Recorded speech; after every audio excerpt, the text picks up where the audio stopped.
All right, it's Wednesday, March 5th, 2025. My name is Kessie Ian Anderson. Welcome back to another edition of Heresiarch. In this edition, we are going to discuss optogenetics, when light is the darkness. Let's get started. So for this, I downloaded an abstract Optogenomic interfaces, bridging biological networks with the electronic digital world. This optogenomics, again, this is not the most exciting information. It's geeky, you have to be a sci-fi type, but the philosophy behind it, that's what gets me the most hyped up. Where they're going with it gets me the most concerned.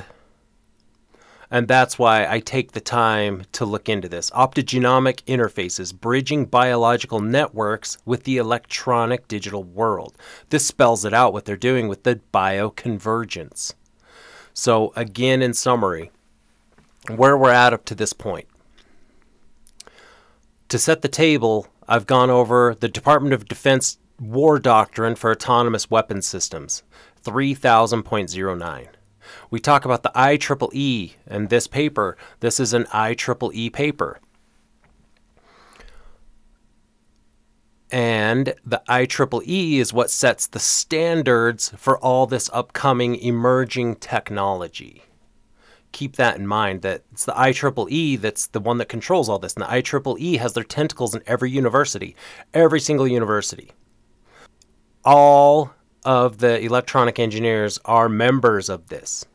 Ian F. Achildes, James Giordano, the people in this paper, and this is a 10-page paper, so it'll take a little bit, but I'm going to read through it, just so we can, and if you can fight as long as you can in this paper and try to figure it out along with me, I appreciate your time. I know we all have better things to do than worry about the cabal trying to play God and control the light. And that's why I said, when light is the darkness, light is now turning into the weapon against us. In the last days, bad shall be good and good shall be bad. Evil shall be called good, good shall be called evil. Light has always been considered good. But now we have to rethink that. Light is turning into the evil, in my opinion. Now, some people, again, would look at this and say, I'm being alarmist. You're being hyperbolic. I will argue that I'm not, because I know who's in control of this. Israel is in control of the biodigital convergence. Now, let me play you a clip of the mindset of the religion. I just want to say this to our Christian friends, you know, just to call it as it is and say it straight out, you know, you guys are worshiping one Jew. That's a mistake. You should be worshiping every single one of us, because we all die for your sins every single day. And that's exactly what's going on here. Yeah. We're all God's firstborn, and we're dying for your sins right now because the Jewish people in the land of Israel are the bulwark against the orcs. So if you heard what this guy just said, you should be grateful to us. And then he tries to do the, oh, because remember, slaves, it's Islam. And that's just it. What's funny is Judaism tries to throw Islam on the bus, and yes, they blew the hell out of the poor people in Gaza so that they can have their smart city. That's what's coming next. But they tried to position themselves as an enemy of Islam. No, Judaism and Islam are literally, Islam is just Judaism light. It is slave class Judaism, excuse me. And so I hit out on this is because the mindset controlling Judaism is the mindset that's controlling the AI and the emergence of the bio-digital convergence. The bio-cyber interfaces are being controlled out of everything from Israel. As I've played in previous clips, previous videos, Benjamin Netanyahu, all the major research centers for Google, Palantir, you name them, it is Israel. Israel's the one. I played the Department of Defense 3000.09. I read through that entire document.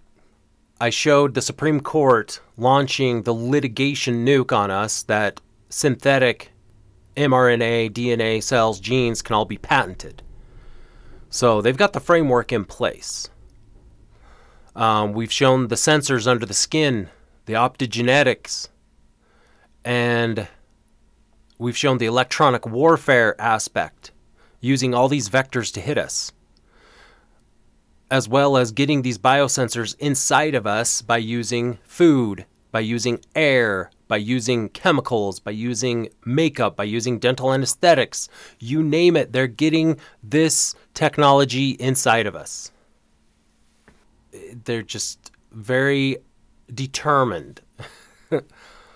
So here we go. Optogenetic interfaces, bridging biological networks with the electronic digital world.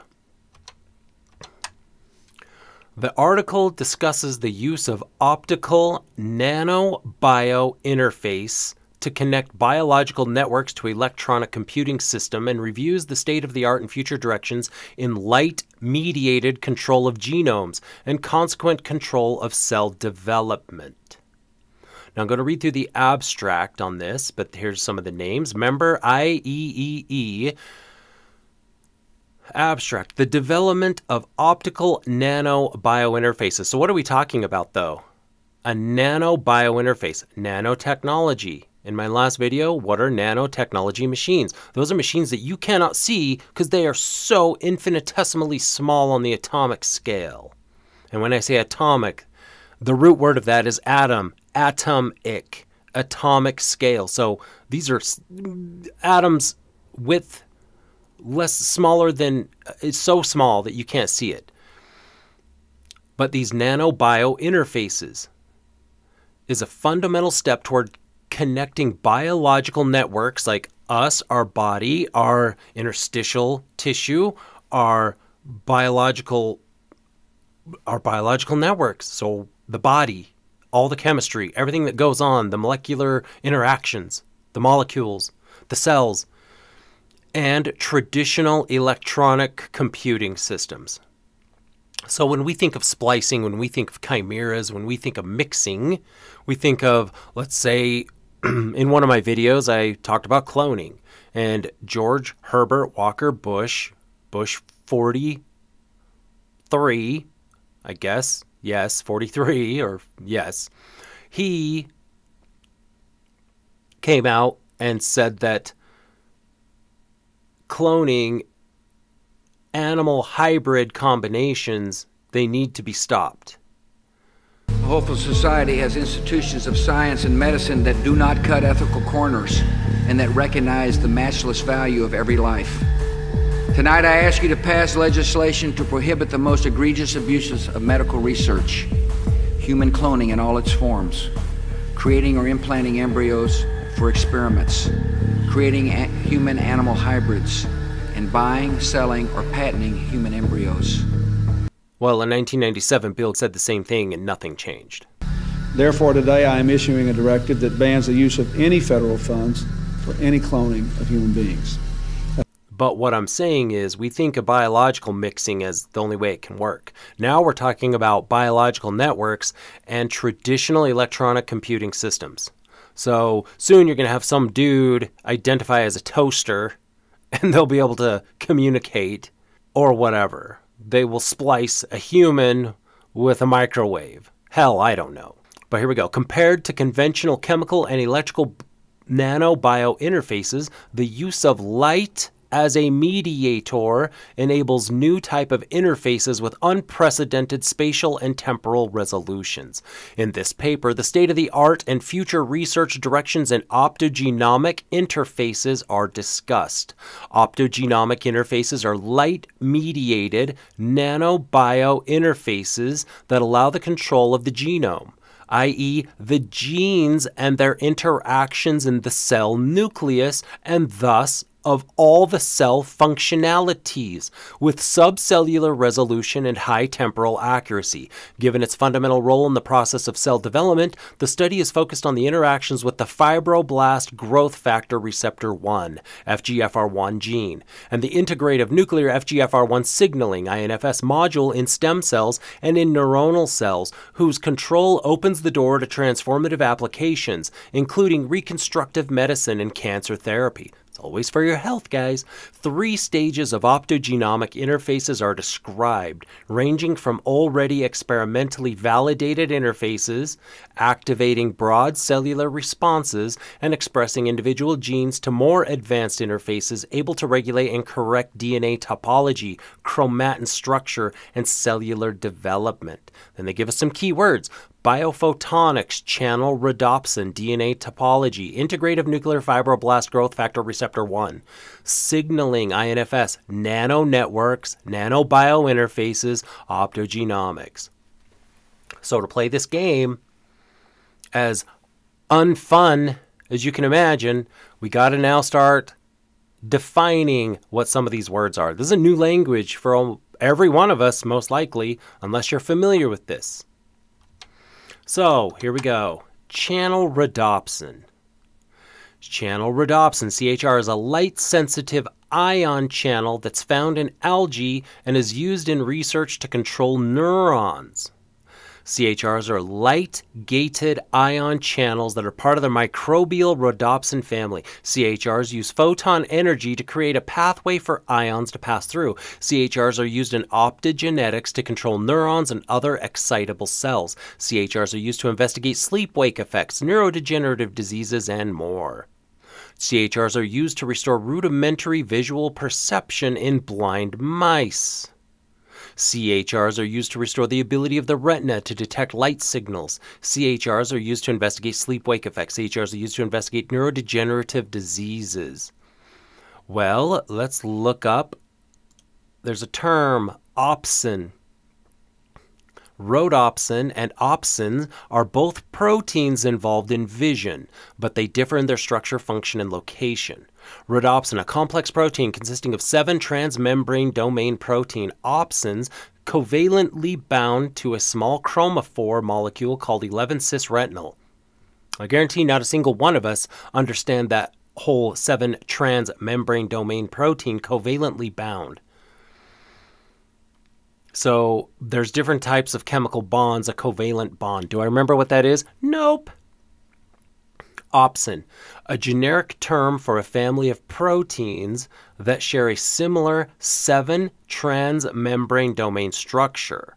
Rhodopsin is a specific type of opsin. So there's a whole bunch of different opsins, but rhodopsin is one of those. I watched a video with a mouse, and they found the pain receptors, and by hitting it with the certain color of light, it would express the pain in the mouse. I mean, these people are Frankensteins. And imagine if they can do that to the mouse. Imagine when they bring out their weapons, what they're going to do to us. And I talk about Project Bizarre, and I thought that was crazy. This is light years different. So let's move on as we go. Introduction. Now look at this. Manuscript received November 28, 2018. Revised March 4th, 2019. Accepted April 30th, 2019. Date of publication June 11th, 2019. Date of current version July 19th. So this is about this. So 2019 is when this hit. So they've had another 5 more years-ish plus to keep. And they have people nonstop. This isn't just something that shows up. Some people are working on it. This stuff is being worked on day in and day out. All the time. All the time. So here we go. The introduction. Communications and networking play a key role in the development and functioning of living organisms. For example, networks of interacting genes in the cell nucleus, genomic interactome, define which genes are expressed and which are inhibited, thus instructing cell development and functions, as the software determines the operation of the hardware in a computer. So they've already got the comparisons of us to the computer, and it's not wrong. It's really not wrong. So when you have a separate audio channel, that's our ears. If you have a visual channel, It's your eyes, so the camera. Your brain, the BIOS, the operating system. But before I do jump into that, let's go and define some more words. Let's look at optogenetic. Optogenetics is a technique that uses light to control the activity of cells such as neurons.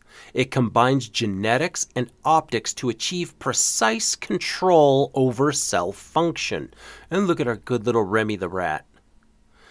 How it works, genetic engineering. Neurons are genetically modified to express light-sensitive proteins called opsins. So anybody who is in denial of this, walk out into the sun.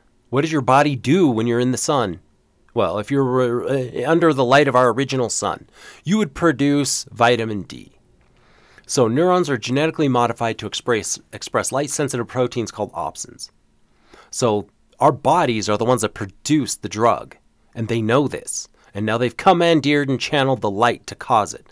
Light is then used to activate or inhibit the opsins, which in turn controls the activity of the neuron.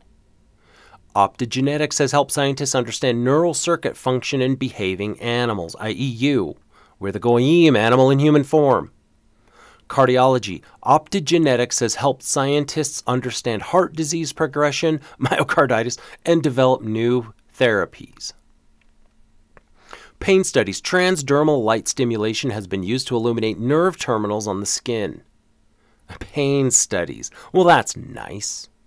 Oh, but it's to eradicate the pain. It's not to cause it in you. History. Optogenetics was developed by neuroscientists to control neuronal activity with cellular and millisecond temporal precision. The technique has had good results in many fields, especially in the field of neuron functions and neural circuits. So let's take the brain chip that Elon Musk has inside the quadriplegic dude. He's controlling all of that with his neurons. And they're taking data reads and they're learning from him so that at some point they can copy and paste the neural pathways that he's developed and put it into the other, and it's just going to keep building on itself. So put it into other neural links with other people. So you won't have to cross those bridges. They're going to be digitally crossed, the digital divide already. Optogenetics is a biological technique to control the activity of neurons or other cell types with light. This is achieved by expression of light-sensitive ion channels, pumps, or enzymes, specifically in the target cells. Biophotonics. Biophotonics is the use of light to study biological systems. It combines the fields of biotechnology, photonics, nanotechnology, and lasers. How does biophotonics work? Biophotonics uses light to image, identify, and engineer biological materials. It can be used to study biological processes at the molecular, cellular, tissue, and organismal levels. Biophotonics can be used to image and sense cells and tissue. It can be used to track cells, cell dynamics, and drug delivery. Diagnostics, RAMAN, Raman, I'm not sure what that is. And FTIR spectroscopy, so that must be a type of spectroscopy, can be used to improve diagnostics. Cancer detection, wavelength-specific biophotons can differentiate cancer and non-cancer cell types. Surgery, biophotonics can enhance accuracy in surgery. Ophthalmology, biophotonics can be used in ophthalmology. Biophotonics is a highly interdisciplinary field, and that's what the AI has allowed to happen. All of the coming together of all these fields for oneness. A highly interdisciplinary field that investigates fundamental principles governing light interaction with biological organisms, tissues, cells, and molecules, and develops new technology for basic science and clinical applications based on these principles. What is an example of biophotonics? Let's just keep going. Biophotonic technologies include fluorescence, hyperspectral and diffuse reflectance imaging, Raman spectroscopy, OCT optical coherence tomography, and photodynamic therapy, as well as other light-induces treatment solutions. And that's from nsmedicaldevices.com. Well, let's look at optogenomics. We've looked at optogenetics. Let's look at optogenomic. Optogenomics is a field of research that uses light and nanotechnology to control the genome. That's you. It combines genetics and biophotonics to control biological processes. How does optogenomics work? Photosensory modules are used to control transcription and genetic engineering. Light switchable allosteric control, oligomeric transition, and protein-to-protein heterodimerization are used to control physiological processes. Optogenetic devices are integrated with genome engineering tools to modify DNA, RNA, genetic recombination, and genome-epigenome editing. What are the potential applications of optogenomics? Optogenomics can be used to investigate neuronal networks. Optogenomic interfaces can be used to connect biological networks and electronic computing systems. Optogenomics can be used to advance precision medicine and personalized therapies for human diseases. So this is what we're talking about. This is what we are talking about, is the idea that you need a translator, and that's where optogenomics comes in. It is the translation. It's the interface for our body to be able to merge with the machine. And they're using light to do it. That's why I'm saying that light is turning into the dark. It is turning into the enemy. All right, let's come down. Optogenomic interfaces, bridging biological networks with the electronic digital world. So it gives us a graphic here. This is a computer, a general purpose computer. A device that can be instructed to carry out different sequences of commands, i.e. programs, by means of computer programming. So they're just basically giving us a baseline comparison. General purpose, a cell computer. Did you know there were cell computers? Well, you do now. A device that can be instructed to carry out different sequences of commands, i.e. programs or applications by means of genome programming. How do they program? Programming. DNA in the nucleus contains all the genes, the code, needed for a cell to operate. Specific applications, i.e. cell development, are generated by organizing individual genes into functional coordinated programs. These are written in a 3D high-level DNA interactome language by nuclear proteins. Do you understand how that program works? I don't, but let's continue. Operating system. The proteins present in the nucleus determine which applications are used and running in the background and how the cell will respond to a stimulus. So just like a computer, you can have an operating system running in the background. The magic juice injections, those literally installed this operating system, and it's just sitting there. Certain light is going to have to hit to cause it to do what they want it to do. And what is it going to do? That's when it goes in through its execution. So running programs, here we go. Developmental gene programs being executed access different gene sets and generate different outputs, cell phenotype, according to specific inputs, environmental signals.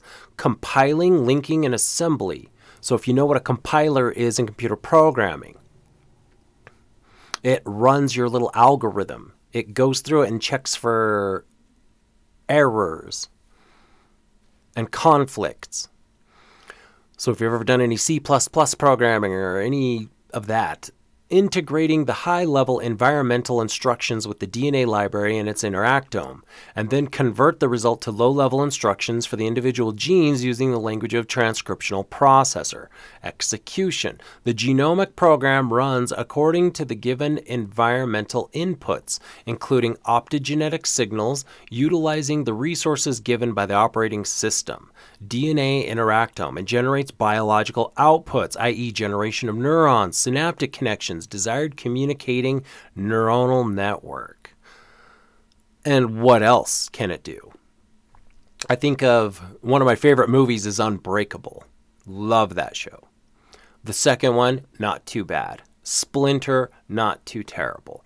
But the Splinter guy who has all those multiple personalities and at will he can have different things happen to his body. Well, when you're hit with certain lights, what is going to happen to you? What are they going to be able to accomplish based on what's running around nanotechnology? It's the book series Arc of a Scythe. If you want to go sci-fi with this to give yourself a weird Judaic type mindset of where this is going, the Thunderhead, it becomes their version of God, and it talks to everybody. It's your own personal Siri inside of your brain that you can talk to, and it's on a global scale. Well, everybody has nanites inside of them, nanotechnology, and they've overcome aging to a degree. After 300 and so plus years, they say they start looking a little bit plasticky. Anyway, in the book series, they have a group of people called scythes. They're all named after Jews, of course. Jesus. Anyway, these dudes run around and they are given the job to cull the population. And they're 100% out of the grasp of the Thunderhead, which is this technology. It's a human-done program. So you have all these dudes running around called scythes, and they have to cull the population to a certain level. Some do it personally, individually. Others do it by setting up false flags. But it's accepted. And it also adds the idea of, I guess, chance in this world where nobody can die, but they do have to for resource management, etc. But it's the Arc of a Scythe series. I actually recommend checking it out just to give you an idea. I read them in 2020, I think, 2019. But they're it's an interesting take. And sadly, this dude was given some of the cabal narrative to put out there. So let's come back up here. A parallelism is drawn between a general purpose computer and a eukaryotic cell. In a cell, the nucleus acts as a computer that controls the type of cell, the running processes, and the response of the cell to stimuli. The DNA contains all the code necessary for the cell to operate as pre-installed applications, but new functionalities are levied through changes in the genomic interactome and in chromatin 3D configuration. So they can add, just like we can add apps on our phone, they can add apps to your DNA. So I'm not going to get through all of this. I'll get through it, but I'm not going to drag you all through it. But the point is, this is just another step further into what they can do to us using optogenetics, using the magic juice, using mRNA technology, cDNA, tRNA. All of this they figured out. So similarly, when using EEG or other electrochemical signals as interfaces, single or few cell resolution is difficult to achieve due to the size of electrical contacts and nature of electrical charges. Recently, major breakthroughs in the field of genomics, embryonic stem cells, biology, optogenetics, and biophotonics are enabling the control and monitoring of biological processes through light.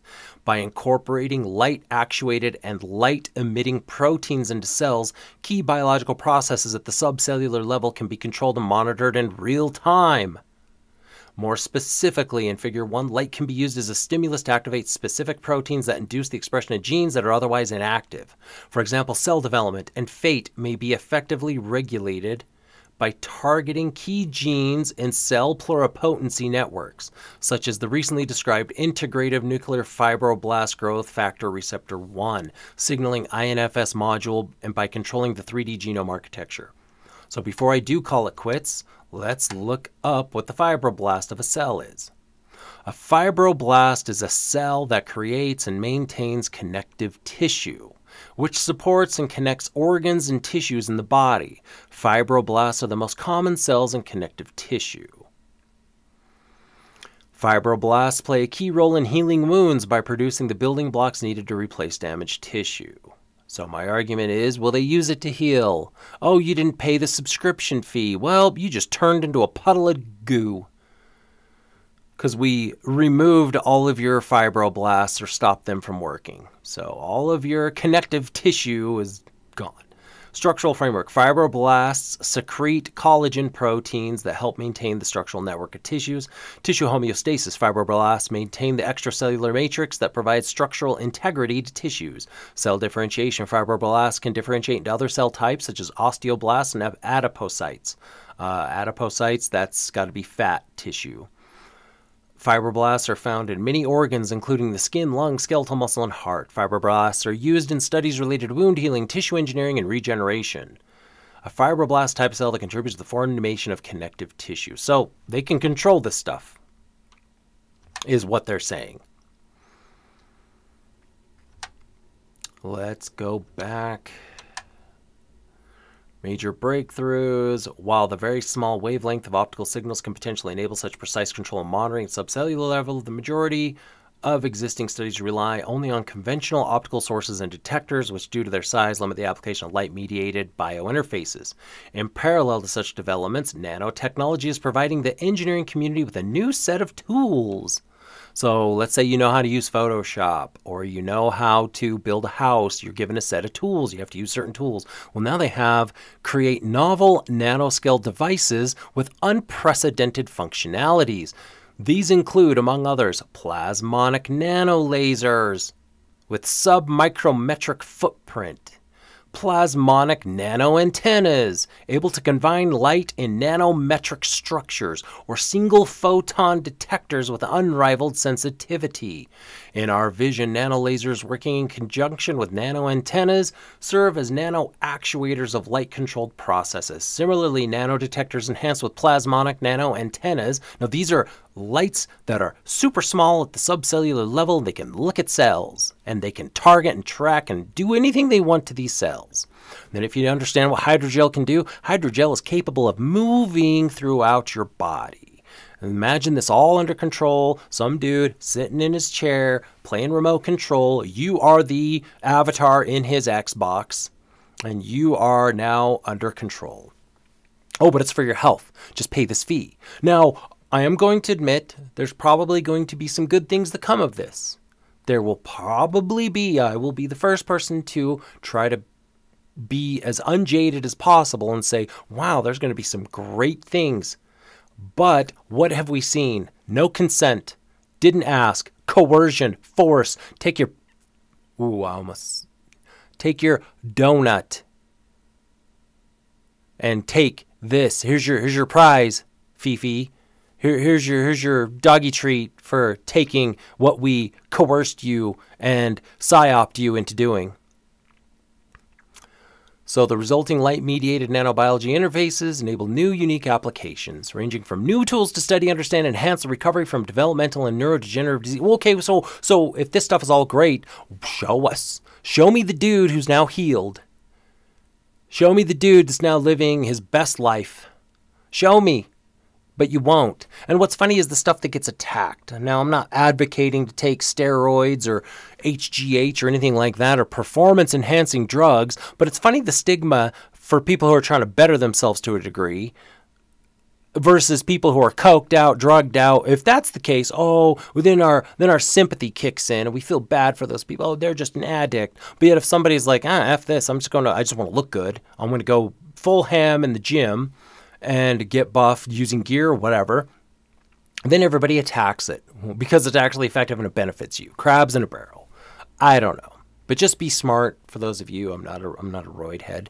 So for those of you who are, don't take what I'm saying as an attack. I'm actually kind of doing a defense, because might as well use what you got to try to be as good as you can. But with this, I don't know. They're saying that this is all well and good, but all I see is people getting sicker and sicker and sicker and sicker and sicker, and surviving suddenly, and safe and effectives all over the place. And yeah, show me a survive suddenly.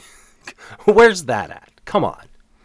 Anyway, so this paper, Volume 107, Number 7, July 2019, Optogenomic Interfaces, Bridging Biological Networks with the Electronic Digital World. This shows you, it explains it, all how these work and what they're doing. I mean, it's math. It's actual science, not stupid cut your genitals off bullshit. This is actual science. Actual math involved, not just Judaic doctrine to con you into self-mutilation and being their slave. And I mean, look at the sources too. Just look at the amount of sources and references they go to. So for any of you who think this is fake, this doesn't work, it can't work, and here's our good friends pulling this on us. And these are, for those who aren't straight up Judaic, which I think these ones at the end are, these people above are just the little one-witting Shabbos Goyim that don't know what they're doing, and they just think it's cool. And I guarantee they have the best of intentions. You were saying something about intentions? They have the best of intentions, and yet, what do they know? They're adding to all of us being absolutely slaves. Our free will is going, no, do we have free, whatever. I'm not going to go into the controversy of what is and what could, and the speculation that we have no idea, but this is real. This is fact. So that's all I'm going to go into today. If you want to continue reading that up, I encourage you to do so. Until next time.